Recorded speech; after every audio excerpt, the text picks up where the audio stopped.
آیت نمبر 3 سے ہمیں معلوم ہوتا ہے کہ آخر جھٹلانے کی وجہ کیا ہے، لوگ کیوں قرآن کی آیات کو جھٹلاتے ہیں۔ اس کی وجہ یہ ہے کہ خواہشات کی پیروی ہی اصل میں جھٹلانے کی وجہ بن جاتی ہے، دنیا ہی سے وہ دل لگا لیتے ہیں۔ آیت نمبر 17 میں ہے کہ قرآن کی خوبی اللہ تعالیٰ نے بتا دی کہ اللہ نے قرآن کو نصیحت کے لیے آسان کر دیا۔ اب ہمیں کیا کرنا چاہیے؟ قرآن سے نصیحت حاصل کریں، قرآن پڑھنا، سیکھنا، اپنی زندگی کے ہر معاملے میں اس سے مدد حاصل کرنا اور عبادت کرنا۔ قوموں پر جو عذاب آیا، اس سے ہمیں نصیحت حاصل کرنی ہے کہ کس وجہ سے اللہ تعالیٰ نے ان پر عذاب بھیجا، اور غور و فکر کرنا۔ سورۃ الرحمن آیت نمبر 2 اور 4 سے ہمیں معلوم ہوتا ہے کہ اللہ تعالیٰ اپنی رحمتوں کا ذکر کر رہے ہیں، اور وہ رحمتیں کیا ہیں؟ اللہ نے قرآن کی تعلیم دی انسان کو، اور انسان کو اللہ نے پیدا کیا، انسان کو بولنا سکھایا۔ آیت نمبر 9 میں اللہ تعالیٰ فرما رہے ہیں کہ ناپ تول میں کمی نہ کرو اور انصاف سے کام لو۔ آیت نمبر 26 اور 27 میں ہے کہ ہر چیز فنا ہونے والی ہے ایک وقت پر، اور ان دنیاوی چیزوں کے ساتھ ساتھ ہمیں بھی ایک وقت اس دنیا سے چلے جانا ہے، فنا ہو جانا ہے، ہر نعمت ہم سے چھین لی جائے گی، اور باقی صرف اللہ ہی کی ذات رہ جائے گی، اللہ کا چہرہ باقی رہے گا۔ آیت نمبر 41 میں ہے کہ مجرم اپنے چہرے کی علامات سے قیامت والے دن پہچانے جائیں گے، اور ان کے چہرے سیاہ ہوں گے۔ آیت نمبر 46 میں اللہ تعالیٰ ایمان والوں کو خوشخبری دے رہے ہیں جو اپنے رب سے ڈریں، اس کے آگے کھڑا ہونے سے ڈریں، ان کے لیے 2 جنتوں کی بشارت ہے۔ سورۃ الواقعہ آیت نمبر 1 ہے اس کی کہ قیامت کے واقعے کی طرف اشارہ ہے کہ جب قیامت برپا ہوگی۔ آیت نمبر 4 اور 5 میں ہے کہ زمین کو سخت ہلایا جائے گا، پہاڑ ریزہ ریزہ کر دیے جائیں گے، اور وہ گرد و غبار ہو جائیں گے۔ آیت نمبر 7 سے 11 تک بتایا جا رہا ہے کہ لوگ قیامت کے دن مختلف گروہوں میں تقسیم ہو جائیں گے، اور وہ گروہ کتنے ہوں گے؟ یہ 3 گروہ ہوں گے، دائیں بازو والے، بائیں بازو والے، آگے جانے والے، یعنی نیک لوگ، برے لوگ، دنیا میں نیکی میں آگے بڑھنے والے لوگ۔ اب ہمیں اپنا جائزہ لینا ہے کہ ہم کون سے گروہ میں شامل ہیں۔ آیت نمبر 95 اور 96 میں ہے کہ اللہ کا عذاب سراسر حق ہے، بس اب ہمیں کرنا کیا ہے کہ رب کی تسبیحات بیان کرنی ہیں، یہی حق ہے، اور زندگی کا اصل مقصد ہی یہی ہے۔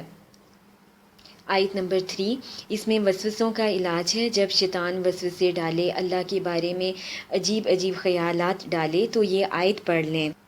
هو الاول والآخر والظاہر والباطن وهو بكل شیء علیم۔ آیت نمبر 7 میں اللہ تعالیٰ ایمان والوں کو حکم دے رہا ہے کہ اللہ کے راستے میں خرچ کریں۔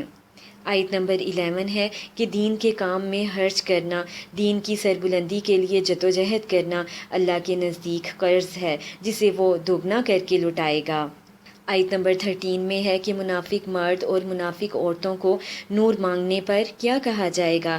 انہیں کہا جائے گا پیچھے ہٹ جاؤ، اپنا نور تم خود تلاش کرو، کیونکہ منافق لوگ جو ہیں وہ دنیا میں ہی قرآن جیسے نور سے وہ دور رہے، لہٰذا قیامت والے دن بھی وہ نور سے دور ہی رہیں گے۔ آیت نمبر 14 میں ہے کہ منافقین کن باتوں کی وجہ سے دین پر عمل نہ کر سکے؟ انہوں نے خود کو فتنے میں ڈالا، ایمان لا کر بھی انتظار میں رہے کہ مانے یا نہ مانے، اور شک کرتے رہے دین پر، انہیں ان کی تمناؤں نے دھوکے میں ڈال دیا۔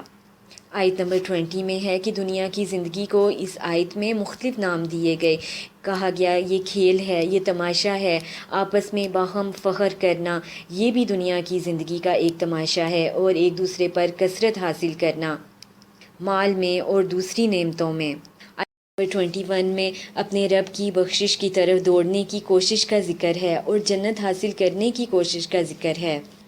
آیت نمبر 29 میں ہے کہ اللہ جسے چاہتا ہے اپنا فضل عطا کرتا ہے، اور یہ اللہ ہی کے ہاتھ میں ہے۔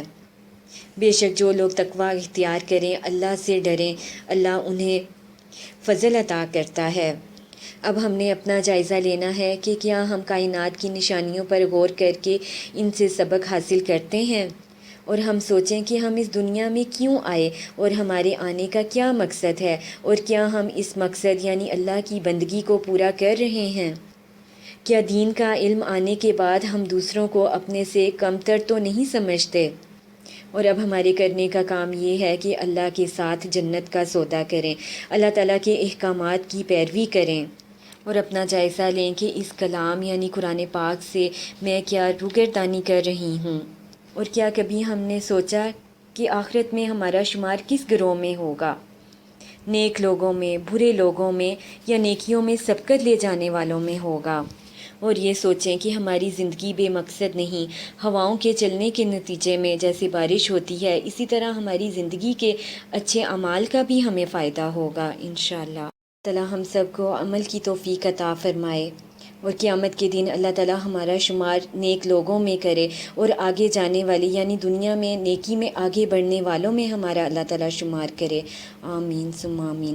سبحانک اللہم و بحمدک، اشہد ان لا الہ الا انت، استغفرک و اتوب الیک۔ السلام علیکم و رحمۃ اللہ وبرکاتہ۔